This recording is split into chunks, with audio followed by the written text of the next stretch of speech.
बिस्मिल्लाहिर्रहमानिर्रहीम। अस्सलाम वालेकुम दोस्तों, उर्दू की एक नई वीडियो के साथ मैं आप लोगों के सामने हाज़िर हूँ। दोस्तों, आज की वीडियो में मैं आप लोगों के साथ दो न्यूज़ शेयर करूँगा। सबसे पहले नंबर पर जो न्यूज़ है वो टैक्सी के हवाले से है कि जो लोग सऊदी अरब में रह रहे हैं और वो मक्के में हरम शरीफ के इर्द गिर्द टैक्सी चलाते हैं, उन लोगों के लिए एक बहुत बड़ी अहम खबर है, क्योंकि सऊदी हुकूमत उनके ऊपर पाबंदी लगाने जा रही है और हरम शरीफ के इर्द गिर्द एक नई टैक्सी सर्विस जो है वो शुरू करने जा रही है। और दूसरे नंबर पे जो भी आदमी कतर जाने के ख्वाहिशमंद हैं, तो कतर ने पाकिस्तानियों के लिए फ़्री वीज़ा एंट्री जो है वो शुरू कर दी है कि जो भी आदमी कतर जाना चाहता है उसको फ्री वीज़ा जो दिया जाएगा और वो वीज़ा जो है वो कतर के एयरपोर्ट पर ही उसको इशू होगा। और उसकी क्या डिटेल है, फ़्री वीज़ा लेने के लिए आपको किस किस चीज़ की ज़रूरत है, आज इसके ऊपर मैं मुकम्मल तफसील से आप लोगों के साथ बात करूँगा। तो वीडियो स्टार्ट करने से पहले जिन दोस्तों ने अभी तक मेरा channel mix radio tube subscribe नहीं किया, आपको मेरे चैनल पे एक लाल रंग का बटन नज़र आएगा, आप इसके ऊपर क्लिक करके मेरे चैनल को सब्सक्राइब कर सकते हैं। हाँ तो दोस्तों, सबसे पहले नंबर पे सऊदी अरब में टैक्सी के ऊपर बात करते हैं।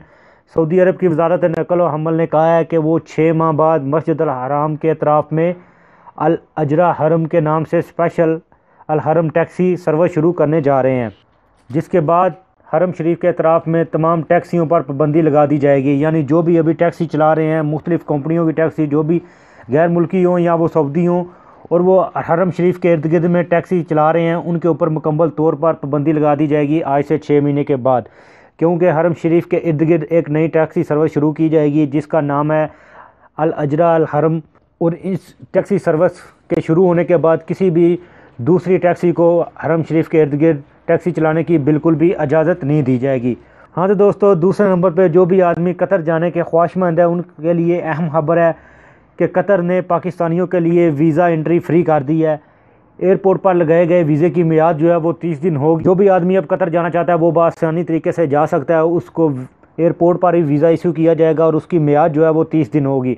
और इसके लिए जिन जिन चीज़ों की ज़रूरत है, सबसे पहले नंबर पे आपके पास रिटर्न टिकट जो है वो लाजमी होनी चाहिए अगर आप कतर जा रहे हैं। और दूसरे नंबर पे जो सबसे अहम चीज़ है, आपके पास 6 माह तक काबिल इस्तेमाल पासपोर्ट लाजमी होना चाहिए। यानी आपके पासपोर्ट में एक्सपायर डेट जो है वो कम से कम 6 महीने होने चाहिए। और इधर मैं आपको बताता चलूँ कि मुसाफिरों के पास इनके नाम का क्रेडिट कार्ड नंबर भी ज़रूरी हो। यानी जिस क्रेडिट कार्ड से आपने टिकट बुक की होगी उसका नंबर भी आपके पास होना चाहिए, क्योंकि हो सकता है वो आपसे एयरपोर्ट पे पूछें। एयरपोर्ट पर ही उन्हें मिलिट्री वीज़ा जो है वो जारी किया जाएगा, जो बिल्कुल मुफ्त होगा। वीज़ा हासिल करने वाले अफराद को महज अपना पासपोर्ट दिखाना होगा जिसके ख़त्म होने की मियाद 6 माह से ज़्यादा होनी चाहिए। यानी उनको उधर पासपोर्ट आपका, जैसे ही आप अपना पासपोर्ट उधर एयरपोर्ट पे दिखाएंगे तो आपके पासपोर्ट में 6 माह से ज़्यादा टाइम होना चाहिए उसके एक्सपायर होने में। और रिटर्न टिकट भी आपको साथ में पेश करना होगा। और वो जो आपको वीज़ा इशू किया जाएगा 30 दिन का, उसको आप 90 दिन और उसके बाद 180 दिन तक जो है वो तजदीद करा सकेंगे। यानी लेकिन वीज़ा तजदीद कराने के लिए सबसे अहम बात यही है कि आपके पासपोर्ट में उससे ज़्यादा का टाइम बाकी हो।